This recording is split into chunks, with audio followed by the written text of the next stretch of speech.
This video is titled Creating a Mission and Task Network in IMPRINT. In this video segment, I will go over how to create a new mission and how to build a task network. So to begin, there are actually three types of models that you can build in IMPRINT: operations models, maintenance models, and forces models. We're going to be building an operations model because we're interested in modeling cognitive workload. So to do this, you'll see that when you start off with IMPRINT, you've got your analysis tree opened on the left-hand side, and it should say Untitled, designating that you currently do not have a project open. From this, we can right mouse click on the word Untitled, and you will see New Model, and then scroll over to Operations and New Mission. What this will do is create a new operations model with one mission. So underneath Untitled, you now see the warfighters, the operations models listing, and then one mission titled Mission underneath. It also creates the start and end nodes for your network diagram. You can expand the mission module in your analysis tree to see the different components of that mission.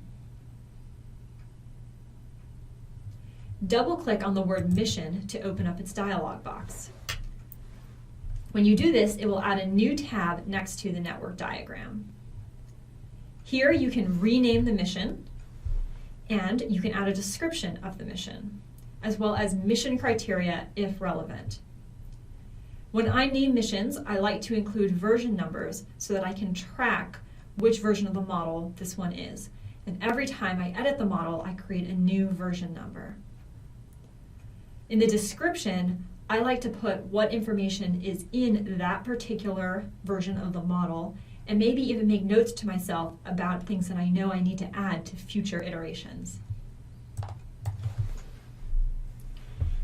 In our instance, we're going to be building a basic model of a user interacting with an automatic teller machine.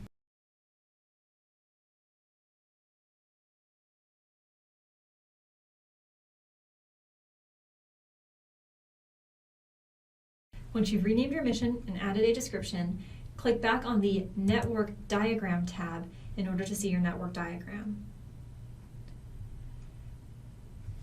You can also switch from the analysis tree down to the Palette tab by clicking on the Palette tab at the bottom left of your screen.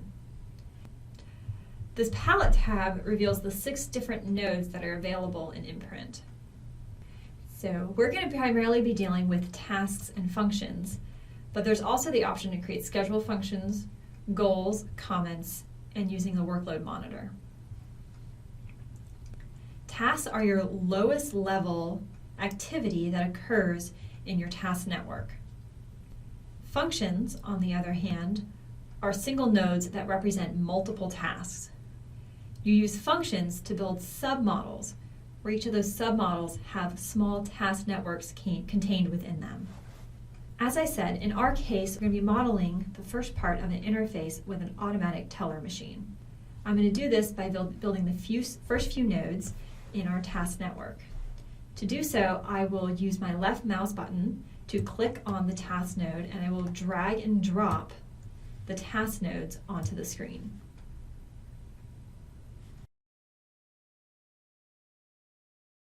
In order to rename the task nodes, I will double-click on the first one.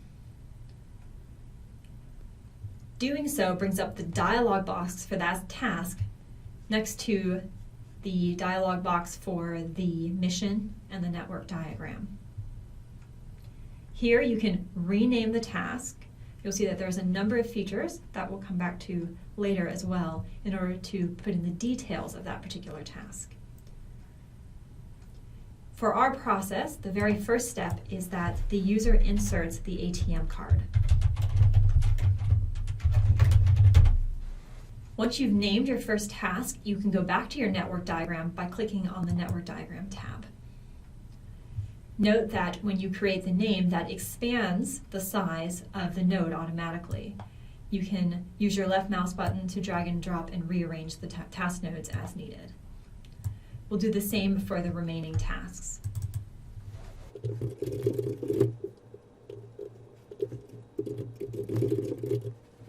Note that the tasks themselves have automatic ID numbers that are assigned by IMPRINT. Unfortunately, these ID numbers cannot be changed. You can also see that there's navigation off to the right-hand side of these ID numbers. You can click through to get to the next sequential node as another way of scrolling through your tasks.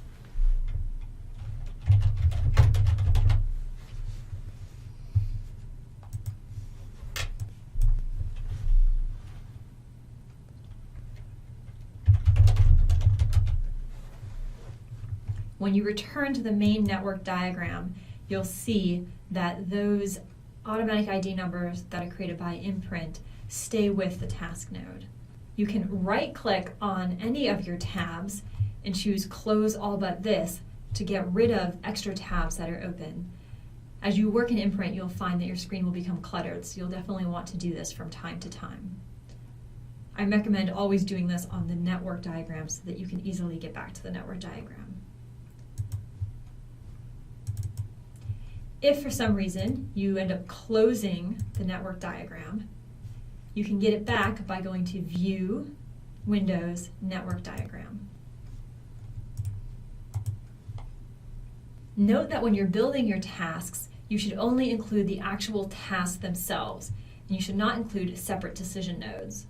This is different from SysML or UML diagrams, where the decision nodes themselves are represented by diamond-shaped icons. In this case, every single node has its own decision node automatically attached to the end of it. We'll get to more on that later. You can use your left mouse button to connect the nodes. Simply hover over the Start node that you want to start connecting, and then clicking the left mouse button down, drag and drop to add the connection in between the tasks.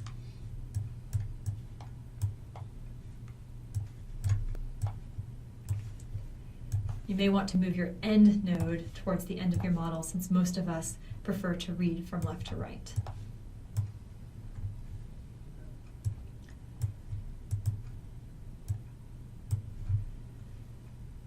A good natural break in the model, if you don't want it to continue extending indefinitely on to the right, is that whenever you reach decision points, you may want to use that as an opportunity to start a new level.